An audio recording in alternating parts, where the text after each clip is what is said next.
రథాల గర్జనల మధ్య ఓ వీరధ్వని ప్రతిధ్వనించెను. పితామహ భీష్ముడు శత్రువులకే గర్వమయ్యే పరాక్రమ శిఖరం. అతని బాణాల వర్షం పాండవ సైన్యాన్ని వణికించెను. ధర్మరాజునికే తలవంచే శౌర్యం అతనిది.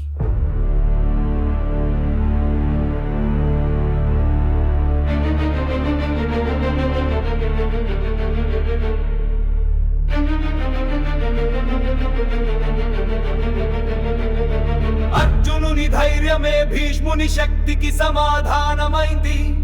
గాంధీవం నిశ్శబ్దంగా కానీ నిర్ణయంతో పేలింది.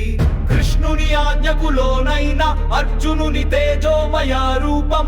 వీరత్వపు జ్వాలల మధ్య కృష్ణుడు స్వయంగా రథమున త్రిప్పెను.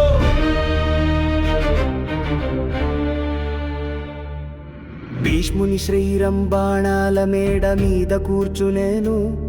తలకిందుల బాణశయ్యపై నిలిచిన జ్ఞాన సంపద.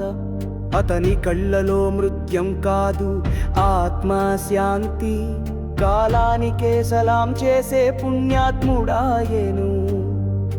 చెరచలేని శక్తితో అశ్వత్థామను తరిమిన భీష్ముడు. దుర్యోధనునికి ధర్మం బోధించిన మౌన గురువు.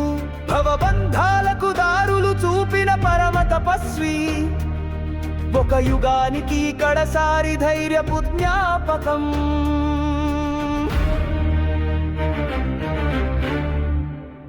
పాండవులు అంచెలా చేరిన భీష్ముని శయ్యకు. విశ్వముని ఆశీర్వాదాల మేళం వింటూ గీతనాదాల మధ్య లోకముని విరణి వృత్తి. కర్ణుని కన్నీటి వెంట తగిన క్షమాపథం.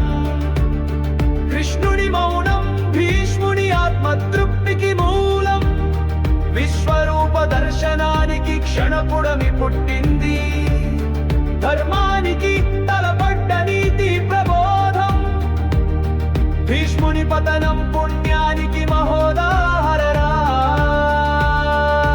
సూర్యుడి ఉత్తరాయణ రేఖల దాటి కాల గమనాన్ని ఎదుర్కొని తప్పక సూర్యుని శాంతియుత కాంతికి ఎదురు చూసిన వాడు. మరణానికైనా కాలాన్ని నిర్దేశించగలిగిన యోధుడు. భగవంతుని ప్రార్థనలో తన అంతిమ శ్వాస విడిచిన వాడు. బాణాలపై నిద్రిస్తున్న భీష్ముని చూపుల్లో సత్యం. ఆయన చూపించిన జీవన గమనం పునీతమైన మార్గం. భక్తి జ్ఞానం ధైర్యానికి రూపురేఖలైన మహానుభావుడు. కాలాన్ని అధిగమించిన కాలాతీతుడు.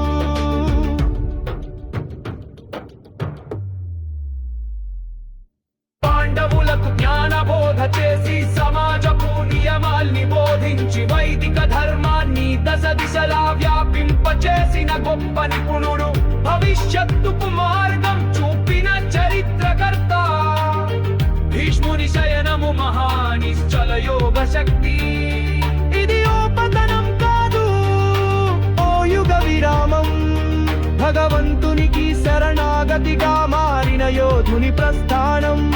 భీష్ముని శయన గానం మౌన వేదనల నిదాన స్వరాలు. కృష్ణుడు నిశ్శబ్దంగా కన్నీటి ముసురుతో ముగింపు పలికెను.